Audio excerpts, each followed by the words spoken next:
नमस्कार दोस्तों, मैं अश्विनी कुमार एडवोकेट हाईकोर्ट लखनऊ आप सभी अधिवक्ता भाइयों के समक्ष एक बार उपस्थित हूं इस मुद्दे को लेके कि इस समय उत्तर प्रदेश बार काउंसिल का चुनाव चल रहा है, जिसमें 333 सीटों पे 25 लोगों का चयन होने के लिए चुनाव चल रहा है, जो 4 चरणों में होना है।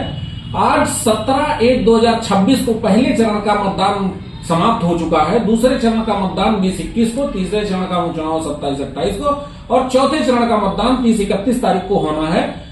और इसके साथ साथ मैं आपको बताना चाहता हूं कि इस समय जो ये चुनाव हो रहे हैं ये हमारे लिए बहुत महत्वपूर्ण है, क्योंकि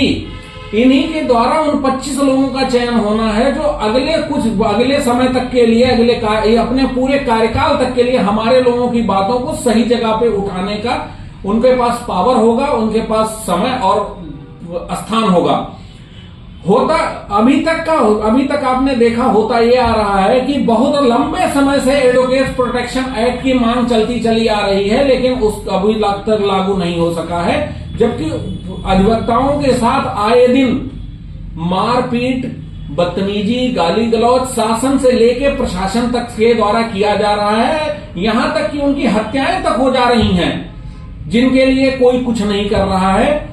और इसके साथ साथ मैं आपको एक बात और बताना चाहता हूं कि अधिवक्ताओं के लिए सरकार की कोई योजना ही नहीं है। सरकार की योजनाएं सारे लोगों के लिए तो है, आम जनमानस तक के लिए है, लेकिन अधिवक्ताओं को सरकार सारी योजनाओं से अपने दूर रखती है, उनको उससे बाहर रखा गया है। तो मेरा मुख्य मुद्दा यहां कहने का ये है कि अभी मैंने जल्दी ही देखा कि कई सारे अधिवक्ताओं के साथ कहीं टोल पे मारपीट हो जाती है, कहीं पे मारपीट हो जाती है, कोई गाली बक देता है, कहीं शासन पर, कहीं मैंने देखा अभी पुलिस वाला किसी अधिवक्ता को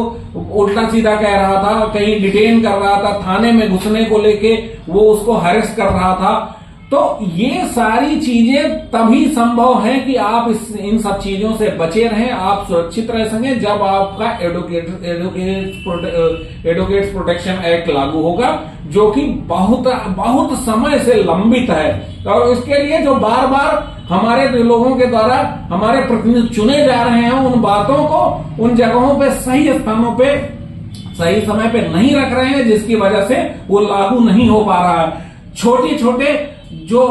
प्रेशर ग्रुप टाइप की चीजें लोग हैं, ये लोग अपनी मांगों को मनवा ले जा रहे हैं, अपनी मांगों को सही तरीके से कह के अपनी मांगों को पूरा करवा ले जा रहे हैं, लेकिन हमारी संख्या बहुत बड़ी संख्या में होने के बावजूद अभी तक एडवोकेट्स प्रोटेक्शन एक्ट जो है वो लागू नहीं हो सका है, जो कि एक निंदनीय घटना है। और मैं जो इससे पूर्व चयनित हमारे यहाँ के सदस्य थे उनकी मैं निंदा करता हूं इस बात को लेके कि वो लोग इसको लागू करवाने में असफल रहे। उन्होंने इवन तो आज तक एक बयान तक नहीं दिया। मैं जो आगामी इस चुनाव में जो भी प्रत्याशी चुन के आएगा और वो अपना रोड मैप बताएगा, अभी तो मैंने अपना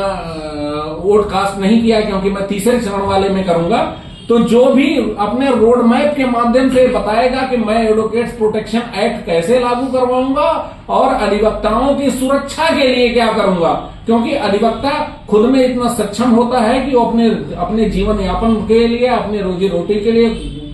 संसाधन जुटा सकता है। तो सीधी सी बात यह है कि उसका सुरक्षित होना बहुत जरूरी है। इसलिए जो भी एडवोकेट्स प्रोटेक्शन एक्ट के रोड मैप को बताएगा, मैं उसी को वोट दूंगा और पुराने चयनित किसी भी प्रत्याशी को मैं वोट नहीं दूंगा। बहुत बहुत धन्यवाद दोस्तों, नमस्कार।